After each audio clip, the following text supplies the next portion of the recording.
the Harris Football Podcast with your host, Christopher Harris. Welcome. Yeah, welcome in. Hey, everyone. I am Chris Harris. This is the Harris Football Podcast. Thank you very much for being here. Now, that was a fun weekend of football. 3 overtime games, 9 games decided by 1 possession. And, of course, I'm going to start off with a story that has nothing to do with the NFL, and it doesn't have anything to do with the lawnmowers either. So, I went to see The Martian last week. Got there early since I knew it would be packed. Went by myself because sometimes in life you have no friends. Got an aisle seat because that way a stranger would only sit on one side of me. Then I waited, playing Sudoku on my phone. I'm really good at Sudoku. I'm playing right now.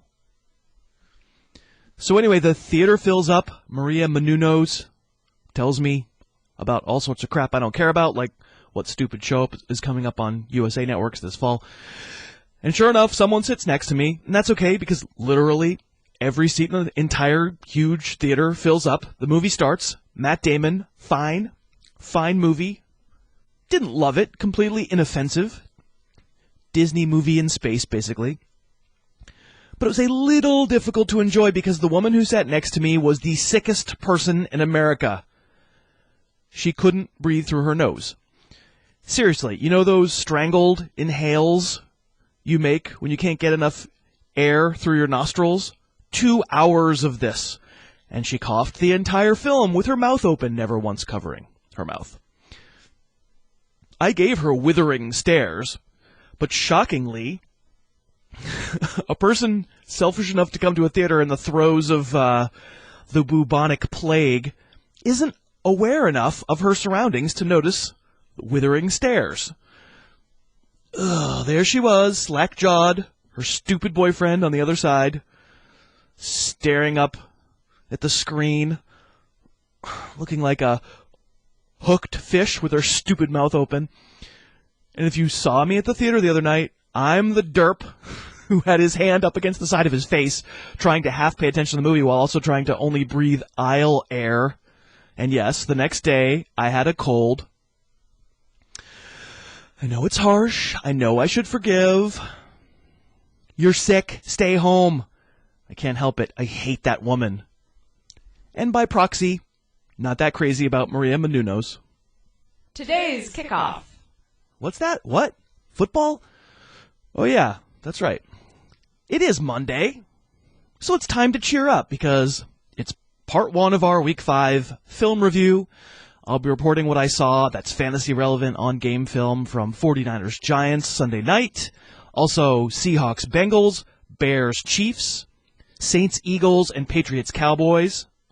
We've got a great song from the incomparable Matt Herring, which unfortunately won't be about the sick woman from The Martian, but I'm hoping we get a song about that soon.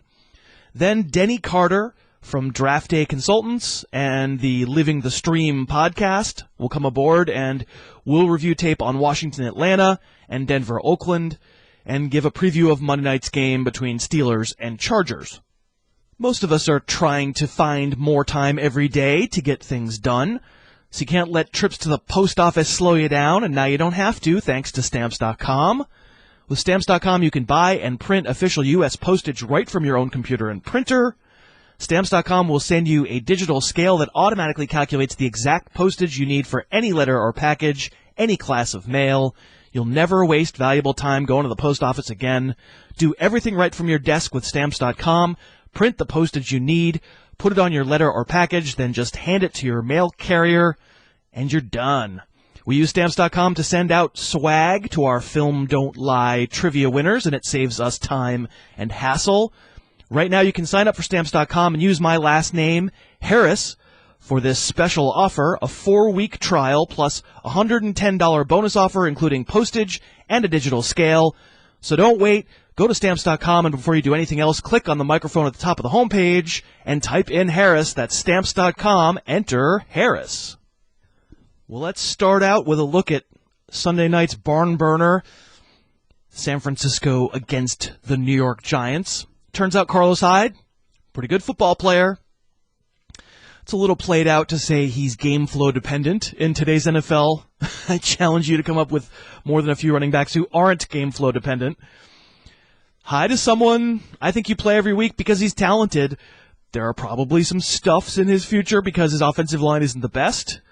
I had a lot of people, though, telling me my rank of Hyde last week was dumb because the Giants are so amazing against the run. But there he was throughout the game, busting through tackles, turning 0 yards into 5 yards. He had a couple very nice late series, capped it off with a late touchdown.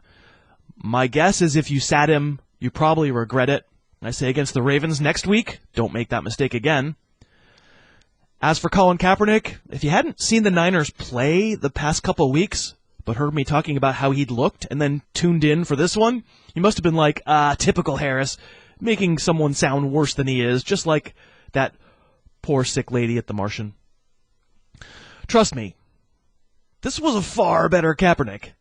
No real mistakes, much less likely to duck his head when the rush got near him. It was a really good game. Josh McCown played a really good game Sunday too. Are you ready to rely on Josh McCown? I think the key to being a reliable fantasy quarterback is that they be reliable. One good, one bad, won't suffice. You know, I'd love to tell you Anquan Bolden could turn back into a fantasy weapon, but for that to happen, Kaepernick needs to make fewer mistakes, keep drives going consistently, and he really hadn't done that since opening night until Sunday night. As for the Giants, carnage in the receiving corps. Odell Beckham and Reuben Randall both came out with hamstring injuries, though Beckham was able to come back in, and he actually drew a key penalty late. For Week 6 ranks against the Eagles, my guess is I will have ODB ranked, but probably initially will not have Randall ranked. You know, we'll see where the news takes us. Unfortunately, that could be kind of a sticky situation because it's a Monday night game. Eli was fine, though he tried hard to throw 2 interceptions late to kill the Giants, but the 49ers would not take the charity.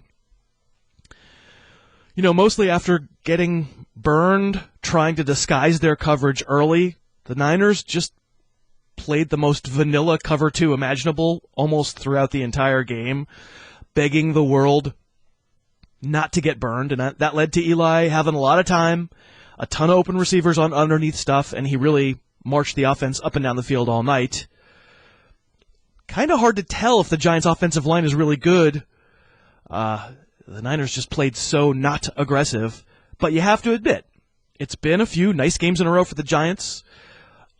Eli is really not taking a lot of hits.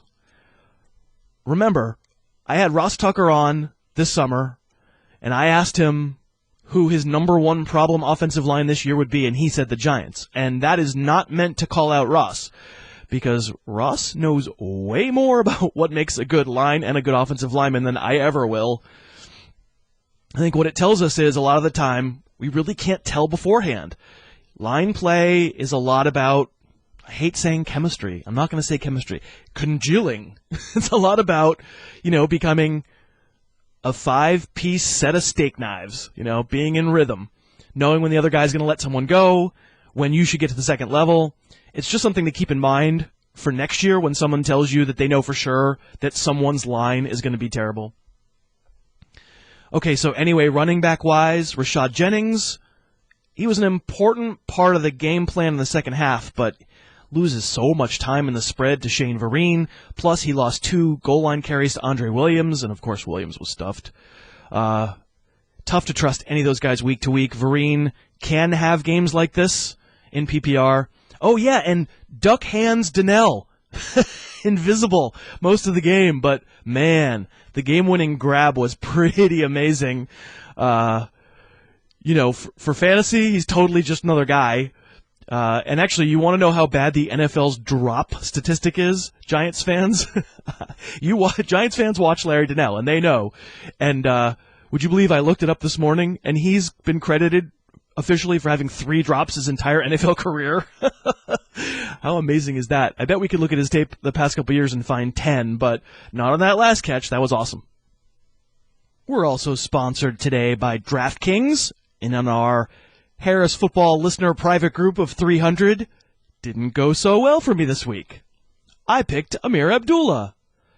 It turns out concerns about Amir Abdullah fumbling in college were kind of legit. I sure wish I hadn't picked Amir Abdullah. If there's good news here, it's that I'm, first of all, probably going to beat Craig Clark and Cousin Josh in our group. And the other good news is that because DraftKings changes every week, I don't have to own Amir Abdullah next week.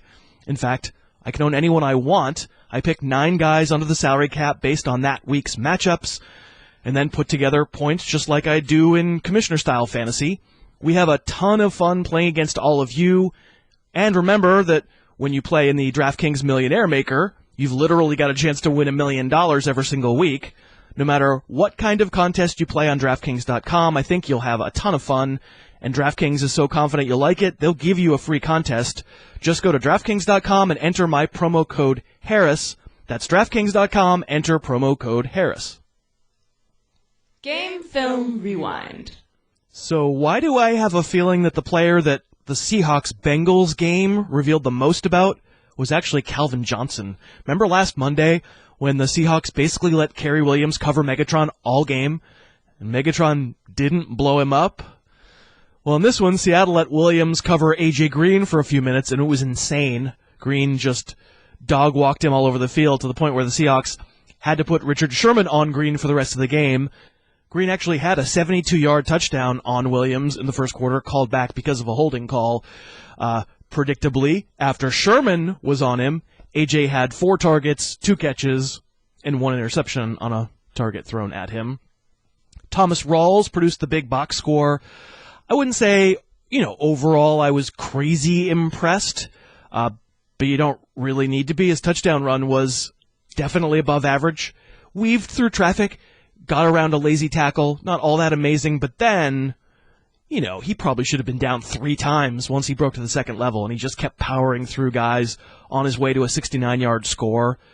I think what's best about this is that the offensive line played better against a darn good Bengals defensive front, at least until the fourth quarter when they were supposed to be in clock-killing mode, and then they couldn't really move anybody. In particular, they had that outside zone working well for 3 quarters, and Lynch eats up the outside zone.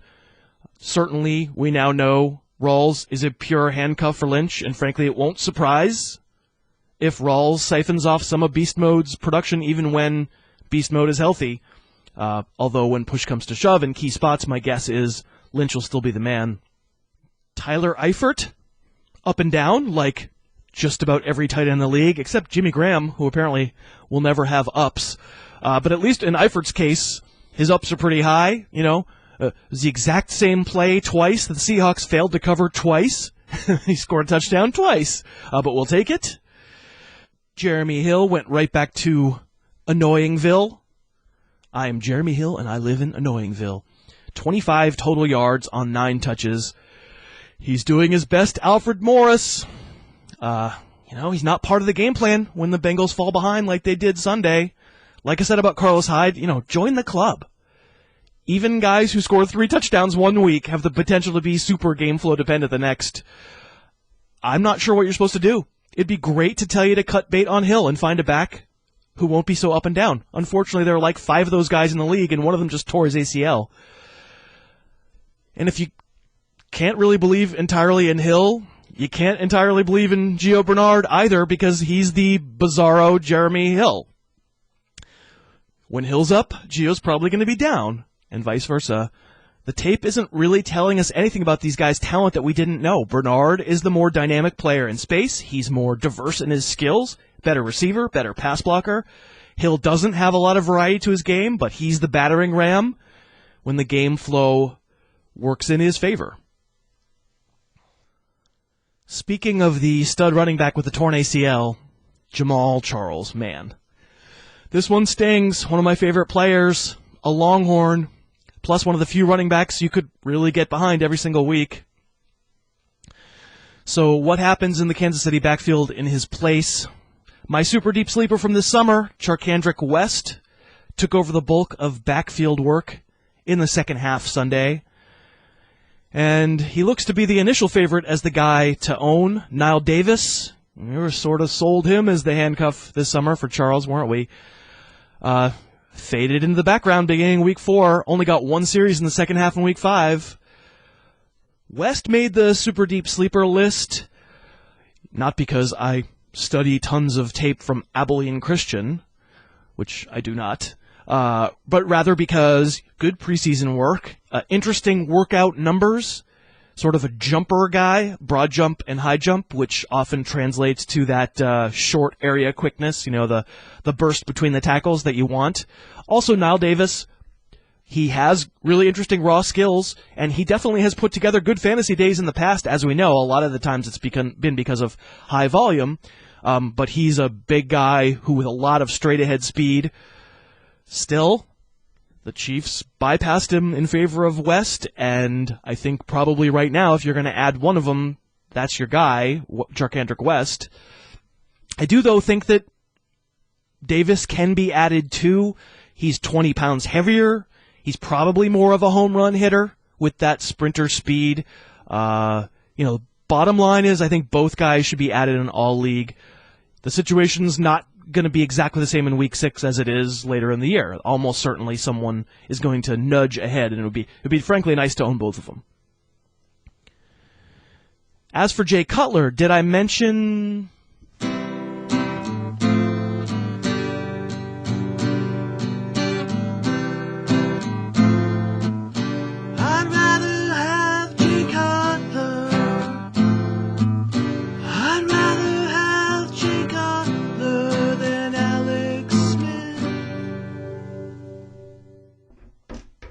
On the record, that'll be called I'd Rather Have Jay Cutler Reprise.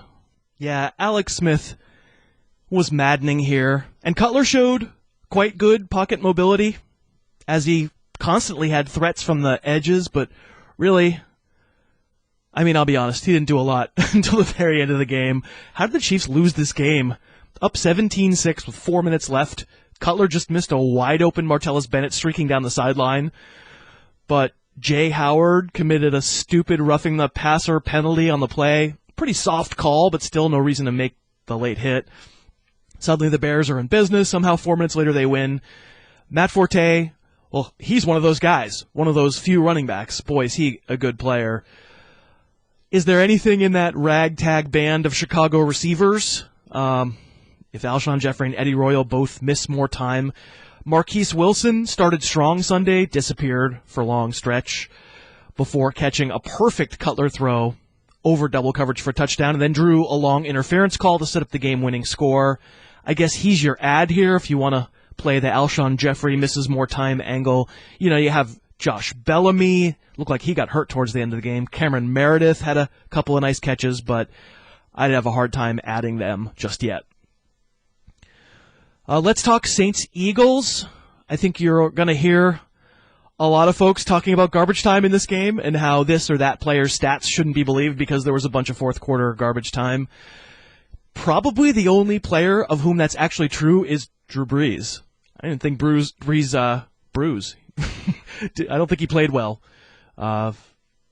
He got sacked a bunch, but he can't fumble, and he lost a couple.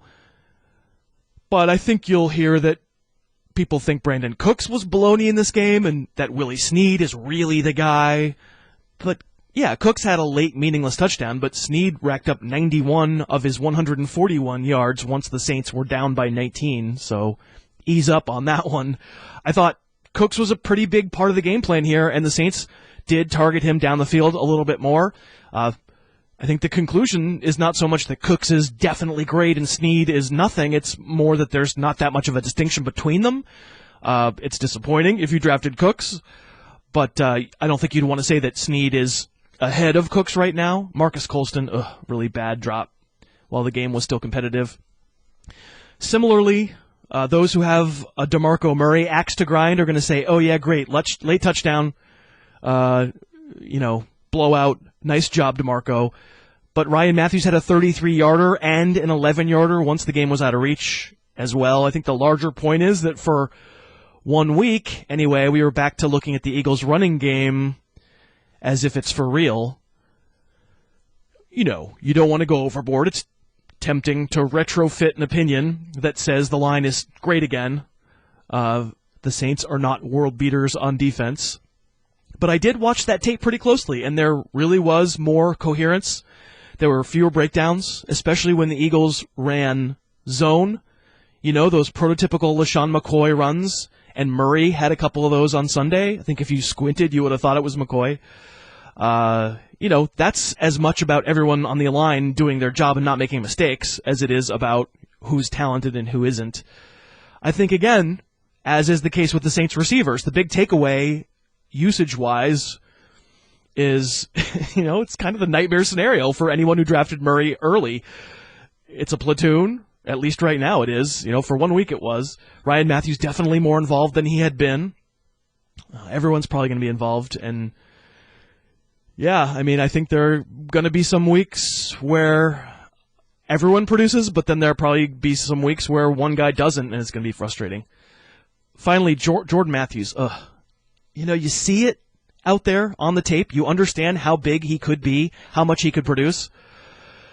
But I know, you know, you look at that game log, those stats, and how can I argue? 3 straight games where he doesn't get over 50 yards, another official drop, plus he had an insane drop in the end zone that would have been called back anyway because of offensive pass interference. But man, Duck Hands Jr., I mean, he's got hands issues. I want to believe I can see big games in this offense for Jordan Matthews, but I admit it, I'm a Matthews owner, and at some point, potential and skills and almost only go so far. And let's talk Patriots-Cowboys briefly. Let's talk LeGarrette Blount. Once again, Blount winds up with a respectable-looking stat line after playing like a total trash bag. Second quarter, 3rd and 1 at midfield. Of course Blount can't get the first down. And what's kind of extra galling about it is if he just hits it hard, he probably gets it. But he hesitates in the backfield because he's pretty sure he's work done. He stutter steps. Like, all I could think of was one of those horses that movie directors used to trip, you know, when they made old-time westerns. And Blount gets stuffed. And later, up 27-6, the Pats go for it on 4th and 1, and, of course, Blount gets stuffed again. He's a trash bag.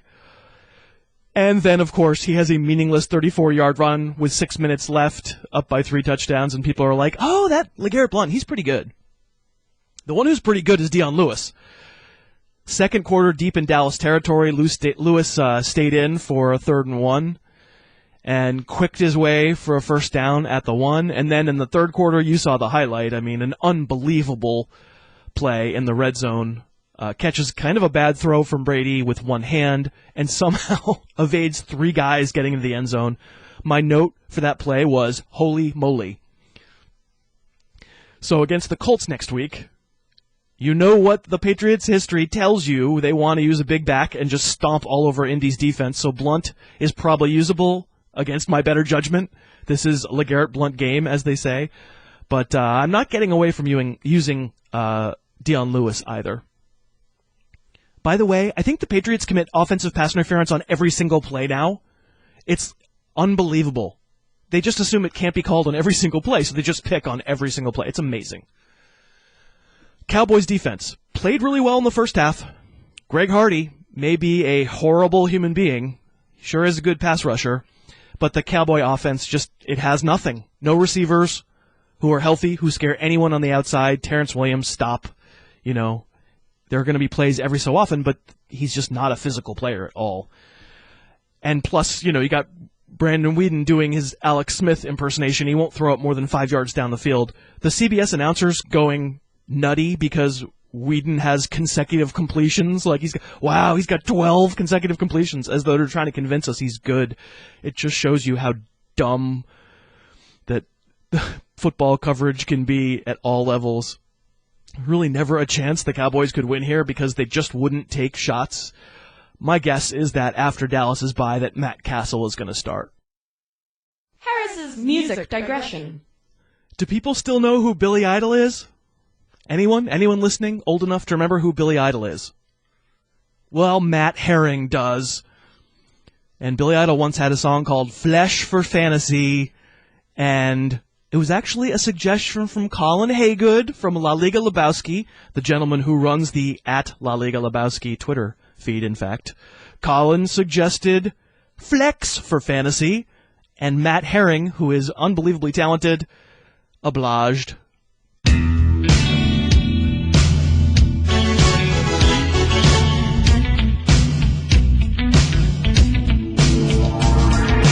Thomas Rawls or Kendall Wright, I don't know who to start tonight as my flex for fantasy. I wanna flex for fantasy.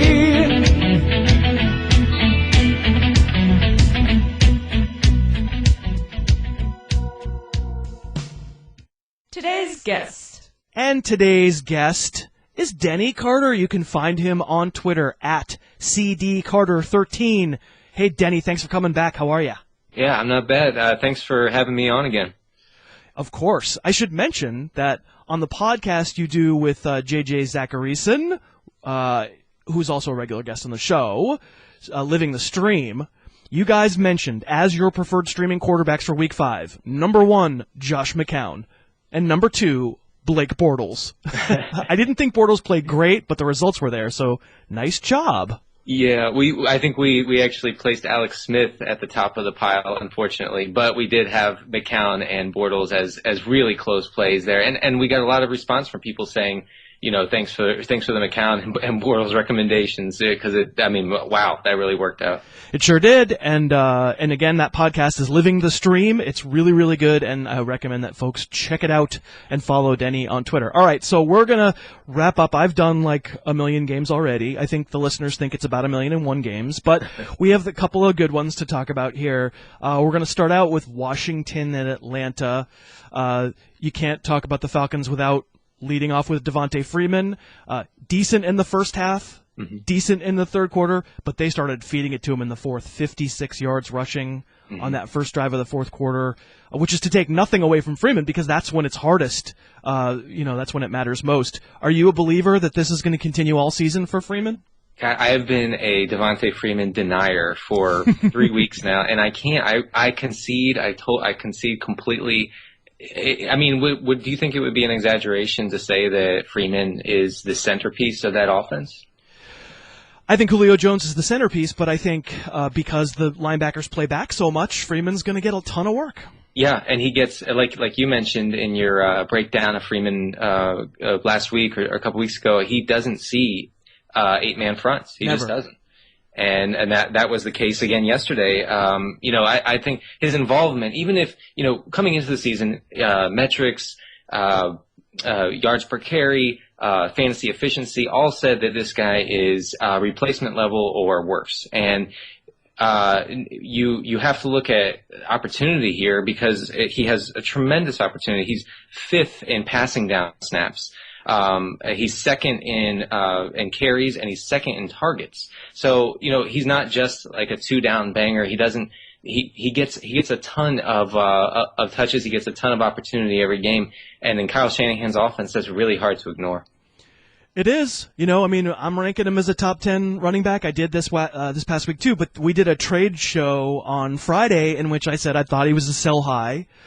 Even though I did rank him as a top 10 running back for this week, and I will again for next week. But, I look at the tape and I think it's not typically how I see fantasy studs get the job done at running back. Because it's these stretch plays where he often never winds up cutting. He just sort of sprints to the sideline and nobody can stop him. Yeah. And he either runs out of bounds or he turns the corner and keeps going. I mean, it's a generalization. He also is tough and he fights for yards. But, to compare him to Jamaal Charles or Chris Johnson, I just don't see that guy. I'm having a hard time finding context for him. I mean, is he like Ray Rice? Is he like Maurice Jones-Drew? I'm not coming up with anyone.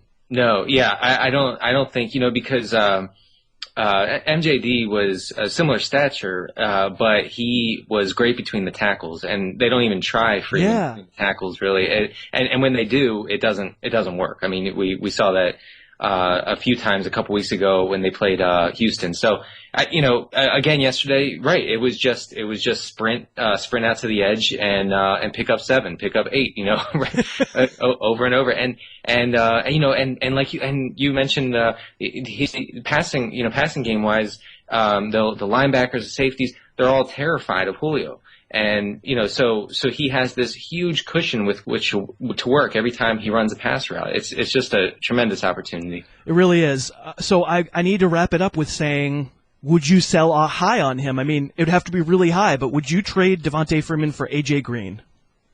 Oh, that is a tough question. I think if I needed wide receiver help, I would definitely take that trade. But if I felt solid at receiver, I would keep Freeman. It would have to be a really, really nice offer because like you said, I mean, to say he's a top 10 running back going forward is probably a conservative. Probably is. He's the fantasy MVP through 5 weeks. It's amazing. It's amazing. Let's talk about the Washington running back situation, what we saw coming out of that game. My Twitter feed, it's like a hilarious seesaw.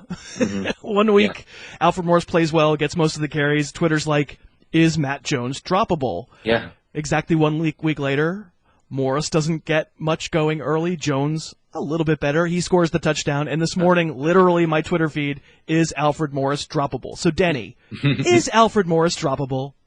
In 10-team leagues, yes. I would not hesitate to do that in a 10-team league. In 12-team leagues, I would try to hold on. But he had 12 snaps yesterday. I mean, so he's always been a product of game script, and you look at Washington wins and losses and his splits in those games, and it's startling. So this is nothing new. It's just that they now have a very viable alternative in Matt Jones and Chris Thompson. Chris Thompson now snapped him by a bunch yesterday. Yeah, what's weird, though, is this is the kind of game that the flow is supposed to be in his favor. They were winning the whole game. This is the game where you use Alfred Morris, and they didn't. But the thing is, like, you talk about Morris's snap count in week 5, but that was Matt Jones's snap count in week 4. So. Yeah, no, that's a good point. I guess if you think that Washington is going to be able to hang in there with the team, then Morris becomes a viable play, but that was not the case yesterday, so that's even more disturbing. It is. It's just bizarre. So is Matt Jones droppable in 10-team leagues? Probably, right? I guess. I would be more hesitant. I mean, that coaching staff just seems to be committed at times. They weren't in week 4, though. Matt Jones barely played. Yeah, at times they seem to be committed to phasing Morris out as the guy. So I would be hesitant, but I think, in 10-team leagues, I think both are droppable if you need to. Like if it comes to that. I mean, in 10-team leagues, you probably have, at least a couple better options every week. Yeah, I mean, I think until we have more information, and maybe more information is coming, maybe the last thing we've seen is the thing we should believe, but I'm not 100% sold on that. But I think for the moment, you can't feel good about starting either guy, really. No, you can't. No. Is there anyone you came out of this game with a different opinion than you came into the game with? Not a person, but the Washington defense. Yeah. They have played a very physical brand of defense this year. It seems, I live in the D.C. area, so I see a lot of Washington games. It seems like quarterbacks never have an opportunity to sit back there and pick them apart. They're constantly harassed. Matt Ryan had no time. His biggest plays were when he was flushed out of the pocket and had to throw on the run. Washington's defense, after 5 weeks, allows the 8th fewest fantasy points to opposing teams, whole teams, and they're 7th best versus quarterbacks. So, going forward, I am not going to target Washington like I thought I would. And even with those injuries in the secondary yesterday, they had 2 starting cornerbacks down, and they still pretty much shut down that Atlanta passing attack.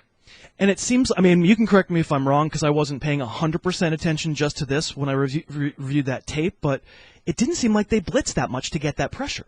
No, it was just four. With the front four, yeah. It was just four guys, and it was incredible. You know, I'm saying this in exasperation because I had a lot of Matt Ryan going in DFS yesterday. So, you know, every time he dropped back to passing, he would immediately just hit the turf, and so that was painful for me. But a lesson in that Washington's defense is not a pushover. Yep, it is not.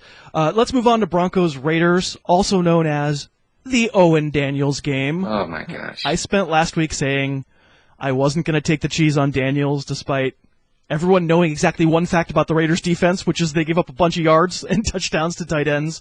My contention was and is that tight end matchups are kind of baloney. It's too easy to scheme away. I just feel like if you put your mind to it, you can take away the tight end, and then the fact that Owen Daniels can't actually play anymore, and you get 0 catches on 5 targets. All I say to you, Denny, is boom. Yeah, yes, boom indeed. That is honestly, I'm not shocked that he didn't do well. I am shocked that he did not catch a pass. It's an amazing deficiency, I think, in his game and in the Broncos offense. I'm still targeting Oakland as far as tight ends go. I think that we need to hesitate to throw in Denver skill position players, which sounds weird, but it's a thing right now. You know, I'm fine saying that the Raiders have a tendency. I'm just saying, like, don't elevate just anyone in your ranks. Like, the problem is Owen Daniels can't play anymore.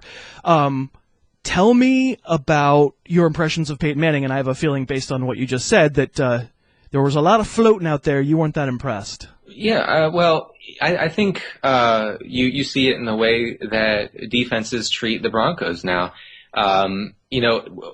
When people say that Peyton Manning can't throw downfield, they're not. I don't think that they're saying, and I'm one of these people. They're not saying that he's not physically capable of throwing the ball over 30 or 40 yards. That's obviously not the case. The point is he can't throw it on a string. He has nothing on. There's nothing on those throws. We saw that with that interception, that second interception. The second one, yeah.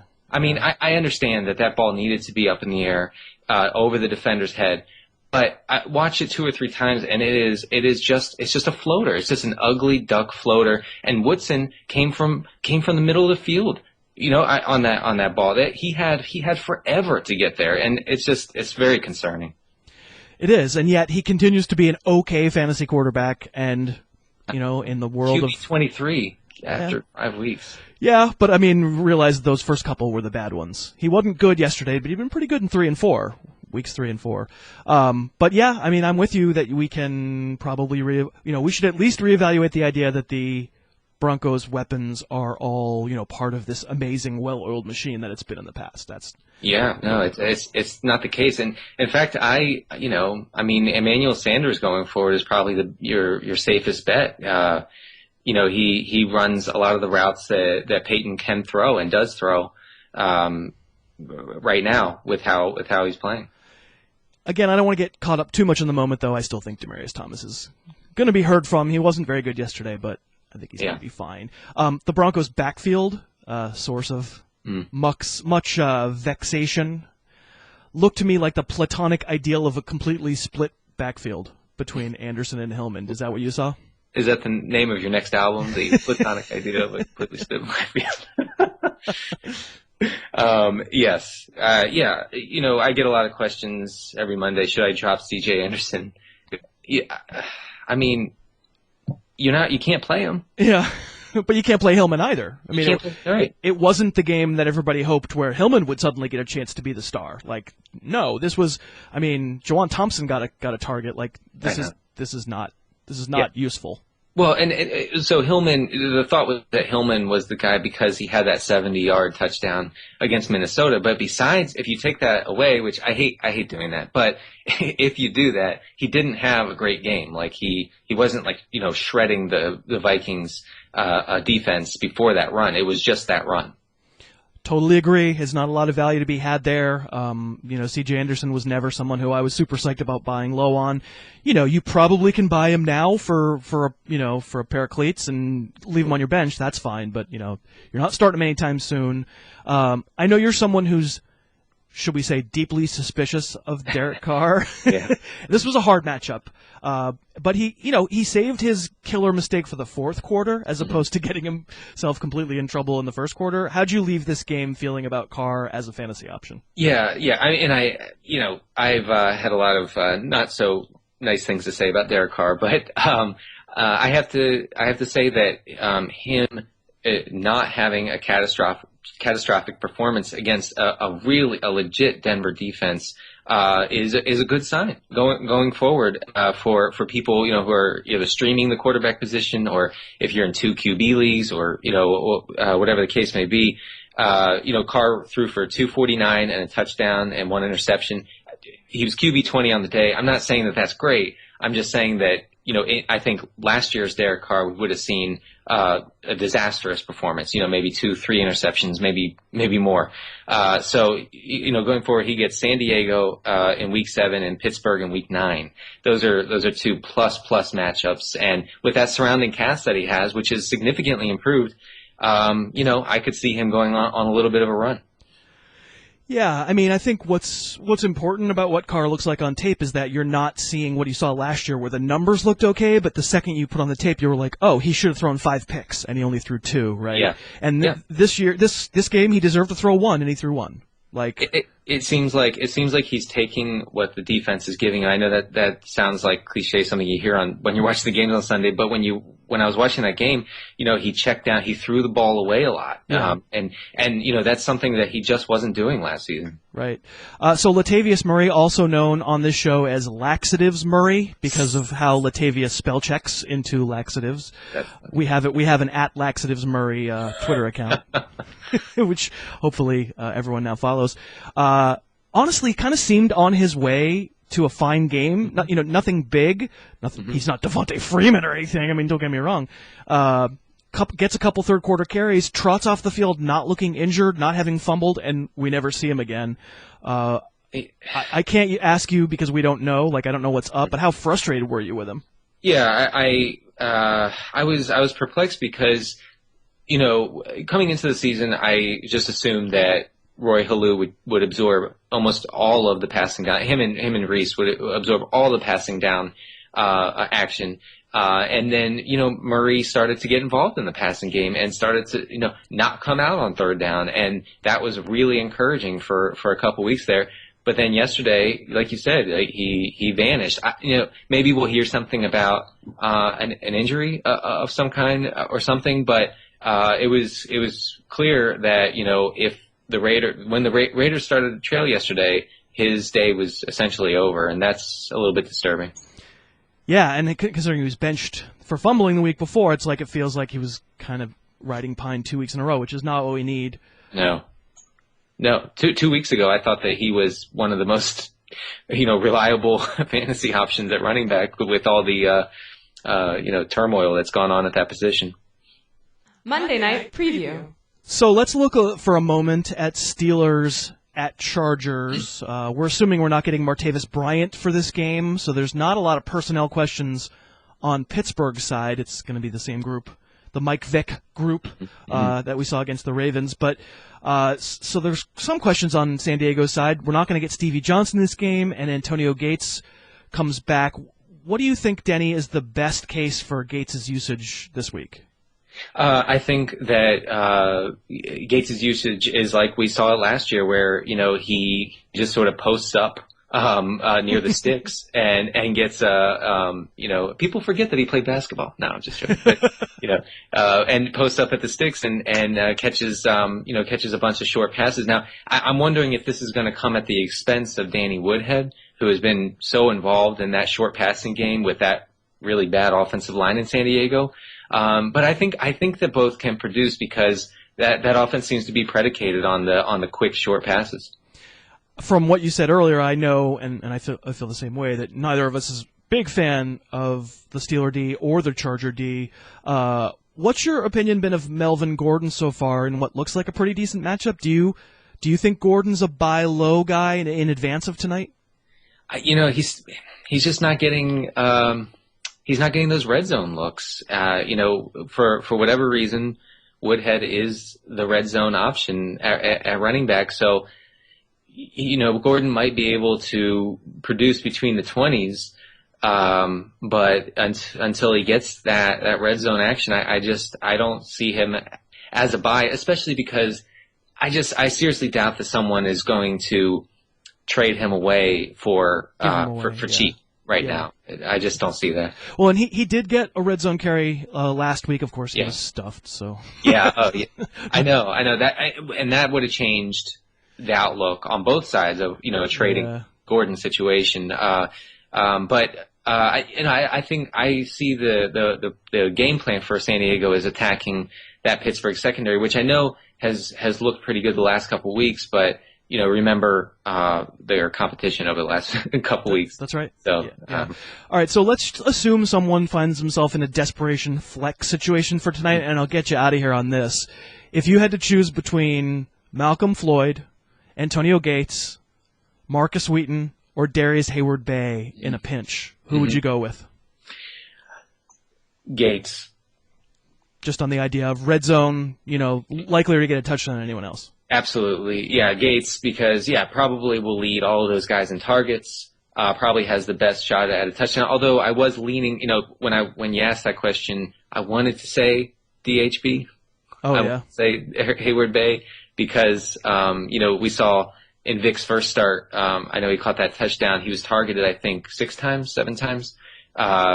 Because, defenses are going to tilt toward Antonio Brown, and for good reason.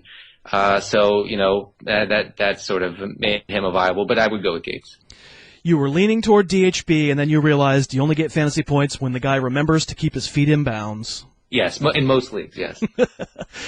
Awesome, Denny. Thank you very much for being on. I hope folks realize how smart Denny is about this stuff, and they'll check out the Living the Stream podcast along with our friend JJ, and also follow Denny on Twitter at CDCarter13. Thanks again for doing it, man. Hey, thanks, Chris. All right, folks, that's our show. Thank you so much for listening. If you're in a close fantasy game tonight and need a big touchdown from your guy, I hope you get it. And if you have a live DraftKings ticket, I hope you get the result you need there, too. On tomorrow's show, I'll round up the rest of the Week 5 game film, and we'll talk Week 6 waiver wire with our buddy Evan Silva from RotoWorld. Thanks again for listening. Enjoy tonight's game, and I'll talk to you tomorrow. The Harris Football Podcast's opening theme is Under the Gun by Apex Manor. The end theme is Tooth and Claw by OU Villain. Subscribe to the Harris Football Podcast on iTunes and never miss an episode.